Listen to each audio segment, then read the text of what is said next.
Hello viewers, সবাইকে take পয়েন্টে স্বাগতম। আজকে আমরা দেখব কিভাবে আমরা একটি স্ট্রাকচার অ্যারেকে একটি ফাংশনে পাস করতে পারি। সাপোজ প্রথমে আমরা একটি স্ট্রাকচার ডিক্লেয়ার করি স্ট্রাক্ট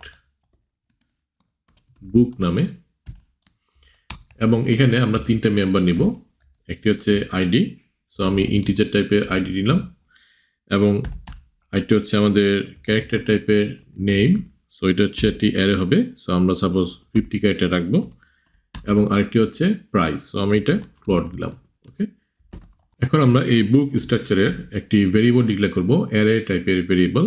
সো আমি লিখবো স্ট্রাক্ট বুক, সো আমি ভেরিয়েবলের নাম দিলাম বুকস, এবং এটি হবে একটি অ্যারে টাইপের, এবং এটাকে আমি ইনিশিয়ালাইজ করলাম কিছু ভ্যালু দিয়ে। সো আমরা ফার্স্টে লিখবো, সো আমরা জানি যে কীভাবে আমরা ইনিশিয়ালাইজ করতে পারি। সো আমরা ব্রেকেট নিব, এবং এখানে আমরা কি লিখবো, একটি আইডি লিখবো সাপোজ 101, এবং আমি সাপোজ বুকের নাম দিলাম দ্য সি প্রোগ্রামিং, এবং আমি প্রাইস দিলাম সাপোজ 29.99। ওকে, আমরা ডলারে নিলাম প্রাইসটা। সো এখন আমরা আরেকটি ডাটা নেই। সো এটা আমরা জানি যে কীভাবে আমরা একটি অ্যারেতে আমরা ডাটা নিতে পারি এবং আমরা ইনিশিয়ালাইজ করতে পারি, সেটা ভিডিও আমি আগের ভিডিওতে আমি দেখেছিলাম। সো এখন আমরা সেকেন্ড সাপোজ বইয়ের নামটা লিখলাম প্রোগ্রামিং ইন পাইথন 3। ওকে, এবং এখানে আমি প্রাইসটা দিলাম সাপোজ 39। তারপরে আমরা আরেকটা ডাটা নেই, সাপোজ এখানে আমরা লিখলাম 103, এবং এখানে সাপোজ এটা আমরা লিখি অ্যালগোরিদম, এবং এটার প্রাইস আমরা দিলাম 59। ওকে, সো এই হচ্ছে আমাদের অ্যারে। সো আমরা একটি স্ট্রাকচার টাইপের অ্যারে আমরা ডিক্লেয়ার করলাম।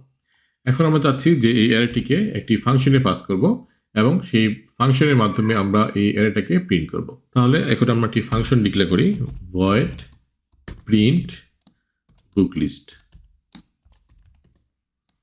সো আমরা এই ফাংশনের নামটা দিলাম প্রিন্ট বুক লিস্ট, এবং এটার মধ্যে আমরা এখন একটি স্ট্রাকচার টাইপের অ্যারে পাস করব। সো আমাদের টাইপ কি হবে, স্ট্রাক্ট বুক, এবং আমরা প্যারামিটার নাম দিলাম বুকস। ওকে, এবং এটি হবে একটি অ্যারে, যেহেতু আমরা অ্যারে পাস করছি, সো আমাদের অ্যারে সাইনটা দিব, এবং আমরা একটা সাইজ নেই। সো আমরা সাইজ হচ্ছে আমাদের এই অ্যারে সাইজটা কত সেটা আমরা পাস করে দেবো এই ফাংশনে। সো এই ফাংশনের মাধ্যমে আমরা এখন এই বুকসের যতগুলো আমাদের লিস্ট আছে সেটাকে আমরা এখন প্রিন্ট করব। তাহলে আমরা কি করতে পারি, আমরা জাস্ট একটা সিম্পল ফর লুপ চালাতে পারি, for int i equal to 0 থেকে শুরু হবে, i লেস দেন সাইজ, এবং i প্লাস প্লাস আমরা করব। এখন এখানে আমরা প্রিন্ট করব এই বইয়ের লিস্টগুলোকে। সো আমরা এখানে কি করতে পারি, প্রিন্টএফ, আমি এখানে দিলাম %d, যেহেতু আমাদের ফার্স্ট হচ্ছে আইডি, তারপর আমাদের স্ট্রিং, যেহেতু নেম হচ্ছে ক্যারেক্টার টাইপের একটা অ্যারে, সো আমরা স্ট্রিং এখানে প্রিন্ট করব, এবং লাস্টে হচ্ছে আমাদের প্রাইস। সো প্রাইসটা আমরা যদি 2 ঘর পর্যন্ত নেই তাহলে 0.2 দিব এবং অ্যাপ লিখব, এবং এখানে আমরা একটা ট্যাব ব্ল্যাক স্ল্যাশ টি, এটার মাধ্যমে বোঝাচ্ছে আমরা একটা ট্যাব দিচ্ছি এখানে। ওকে, সো এখন আমরা এটাকে প্রিন্ট করব। সো আমরা বুক, সো আমাদের আই হবে, এবং আমাদের ফার্স্টে হচ্ছে আইডি, তারপরে বুকস অ্যারে আমাদের আই হবে, এবং এখানে হবে তার নেম, এবং বুকস আমাদের লাস্ট মেম্বারটা কি, প্রাইস। ওকে, সো আমরা এটা জানি যে আমরা অলরেডি দেখেছি যে কিভাবে আমরা অ্যারেকে প্রিন্ট করতে পারি। সো এটা হচ্ছে আমাদের প্রত্যেকটা বইয়ের লিস্ট আমাদের এখানে প্রিন্ট হয়ে যাবে। সো এখানে আমরা লিখে দিতে পারি যে আমরা কি করছি। সো আমরা প্রিন্টএফ দিয়ে লিখলাম প্রিন্ট বুক লিস্ট। ওকে, সো এখন আমরা এই ফাংশনটিকে আমরা এখানে আমরা কল করব। সো আমরা প্রিন্ট বুক লিস্ট এটাকে আমরা কল করছি, এবং এখানে আমরা এই বুকস অ্যারেটাকে পাস করব, এবং আমরা সাইজ দিব, যেহেতু আমাদের 3টি আইটেম রয়েছে আমরা সাইজ দিলাম 3।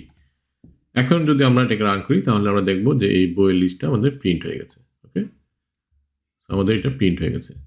এখানে আমরা যে ট্যাব দিয়েছি এই জন্য কিন্তু আমাদের এটা একটু সরে প্রিন্ট হয়েছে। ওকে, সো আশা করি আপনাদের ক্লিয়ার হয়েছে যে কিভাবে আমরা একটি স্ট্রাকচার অ্যারেকে একটি ফাংশনে পাস করতে পারি এবং সেটাকে আমরা প্রিন্ট করতে পারি।